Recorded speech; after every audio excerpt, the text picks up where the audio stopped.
की अनेक मुंग्यांना एकत्र करून नागाला सुद्धा त्या ठिकाणी पळवून लावू शकतो। त्यासाठी जयंत पाटील साहेबांना जिल्ह्यात किती अडकून ठेवायचं तर आहे या संख्येवरती सुद्धा सरकारला गुडघ्यावरती आणण्याची ताकद या सगळ्या चेहऱ्यांमध्ये आहे। तर महाराष्ट्राच्या विधिमंडळाच्या स्थापनेपासून पहिल्यांदाच असं झालं असेल की सांगली जिल्ह्याला आज अजिबात महत्त्व दिलेलं जात नाहीये। एखादं काम खाली जाऊन करावं लागलं तर माझ्यासारखा कार्यकर्ता जर कमीपणा घ्यायला लागला तर पक्ष कधीच उभा राहू शकणार नाही। प्रत्येक तालुक्यामध्ये आपल्या पक्षाची आणि आपल्या मित्र पक्षाची साहेबांनी घेतलं तर सत्ता निश्चितपणाने असेल, हा विश्वास मी आज या ठिकाणी व्यक्त करतो। खरं तर माझ्यापूर्वी 2 सन्माननीय सदस्य बोललेले असताना मी फारसं बोलणं योग्य नाही साहेब। त्यामुळे खरं तर काय बोलायचं, कारण संघटनेवरती जिल्ह्याच्या संघटनेच्या पुढे येऊन मी कधीच बोललेलो नाही आहे। संघटना कशी असावी, संघटना कशी चालली पाहिजे हे चांगल्या पद्धतीने जिल्ह्यात आज संघटना चालवली जाते। सगळ्या सेल तयार आहेत, सगळ्या बॉड्या तयार आहेत, वेगवेगळ्या विषयांना घेऊन जिल्ह्यातल्या अनेक भागांमध्ये आंदोलनं होत असतात। आज जिल्ह्यामध्ये विरोधी पक्षांच्या तुलनेमध्ये आपल्या पक्षाचे आमदार कमी जरी असले किंवा आपल्या पक्षाचे मित्र पक्षाचे जरी आमदार कमी असले तरी या व्यासपीठाला स्मरून आणि जयंत पाटील साहेबांना साक्षीला ठेवून साहेब आम्ही सर्वजण तुम्हाला एक शब्द देतो की येत्या जिल्हा परिषदेच्या असतील, नगरपालिकेच्या असतील, या सगळ्या निवडणुकांमध्ये प्रत्येक तालुक्यामध्ये आपल्या पक्षाची आणि आपल्या मित्र पक्षाची साहेबांनी घेतलं तर सत्ता निश्चितपणाने असेल, हा विश्वास मी आज या ठिकाणी व्यक्त करतो। आम्ही सर्वजण काबाड कष्ट करायला तयार आहे। पक्षाचं अस्तित्व दाखवायची तयारी आमच्या सर्वांची आहे। आज अनेक ठिकाणी पराभव झाला म्हणून कुणी नाउमेद होण्याची आवश्यकता नाही। एक प्रसंग मी माझ्या आयुष्यातला साहेब सांगतो। कवटेमंकाळची नगरपंचायत आम्ही सर्वांनी फार कष्टाने निवडून आणली। 3-4 महिन्यातच नगराध्यक्ष पदाची दुसरी निवडणूक लागली आणि नगराध्यक्ष पदाच्या निवडणुकीमध्ये आम्हाला पराभव पत्करावा लागला। त्या नगरपंचायतीची सत्ता गेली। माझ्याबरोबर प्रत्येक घरामध्ये जाऊन प्रचार करणारे सगळे माझे सहकारी गळ्यात पडून रडत होते। थोडंसं मलाही आवरता आलं नाही, पण त्याच्यानंतर पुढच्या महिन्यामध्ये मतदारसंघातल्या 69 ग्रामपंचायतींचा कार्यक्रम लागला। आम्ही सर्वांनी निश्चित केलं आणि 69 पैकी 60 पेक्षा अधिक ग्रामपंचायती आम्ही मतदारसंघातल्या साहेब निवडून आणल्या पक्षाच्या। आज अशा जिद्दीनं अशा पद्धतीनं आपण जर येत्या काळामध्ये तयारीला लागलो, मगाशी माझ्यापूर्वी बोलत असताना जिल्ह्यातल्या कामांचा लेखाजोखा दिला, पण माझ्यापूर्वी बोलत असताना एका युवक अध्यक्षानं सांगितलं की अनेक मुंग्यांना एकत्र करून नागाला सुद्धा त्या ठिकाणी पळवून लावू शकतो। आज त्याच पद्धतीनं जिल्ह्यामध्ये आणि या राज्यामध्ये पुन्हा आपला पक्ष उभा करण्याची आवश्यकता आहे।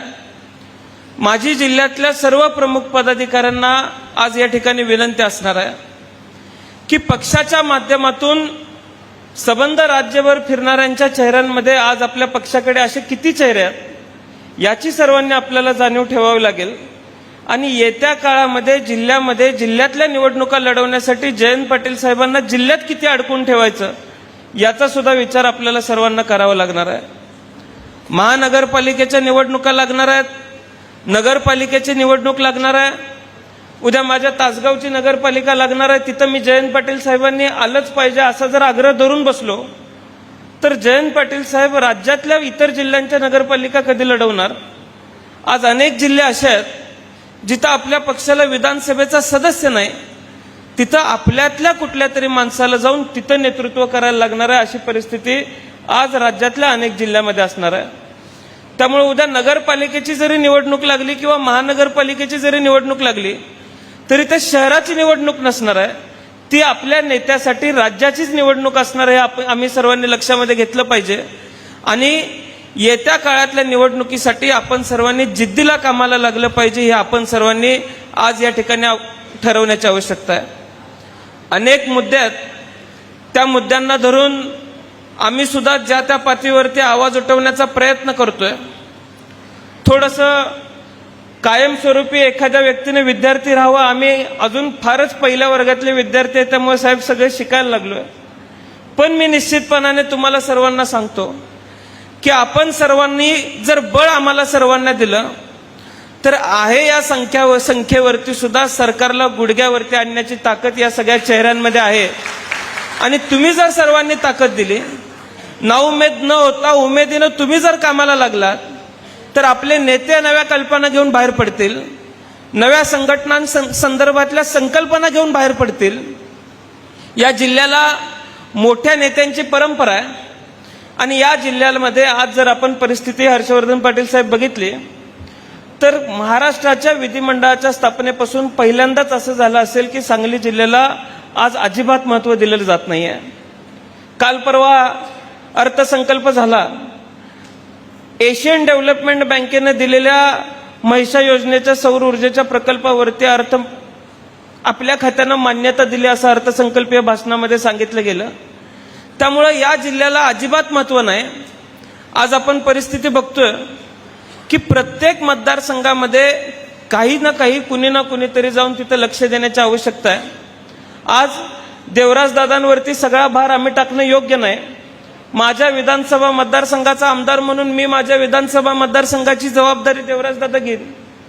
जिल्हाध्यक्ष म्हणून तुम्ही काम करत असताना तुमचा कार्यकर्ता म्हणून काम करायची आमच्या सर्वांची तयारी आहे. पण आज त्या ठिकाणी काम करत असताना कुणी कमीपणा घेण्याची आवश्यकता नाही. किंबहुना एखादं काम खाली जाऊन करावं लागलं तर माझ्यासारखा कार्यकर्ता जर कमीपणा घ्यायला लागला तर पक्ष कधीच उभा राहू शकणार नाही. हे आपण सर्वांनी कुठेतरी लक्षामध्ये घेण्याची आवश्यकता आहे. त्यामुळे माझी आपल्याला विनंती आहे, फार काही मी आज या ठिकाणी बोलणार नाही. ही माझी पहिलीच बैठक आहे, पहिलीच जिल्हा पातळीवरची सभा आहे. पण पक्ष पातळीवरती पक्ष उभा करण्यासाठी तुम्ही आम्ही सर्वांनी पुन्हा एकत्र येण्याची आवश्यकता आहे. राज्यामध्ये देशामध्ये पवार साहेबांना ताकद देण्याची आवश्यकता आहे. सगळ्या मर्यादा समजून घेत पक्ष उभा करण्यासाठी आपण सुद्धा नव्या ताकदीनं बाहेर पडूया, एवढंच आव्हान मी आज या ठिकाणी आपल्याला सर्वांना करतो. आणि दोन्ही प्रभारींचं आपल्या जिल्ह्यामध्ये पुन्हा एकदा स्वागत करत मी माझे 2 शब्द संपवतो. जय हिंद, जय महाराष्ट्र. धन्यवाद सर. चाटले जरी पंख माझे पुन्हा उडेन मी, अडवू शकेल मजला अजून अशी भिंत नाही.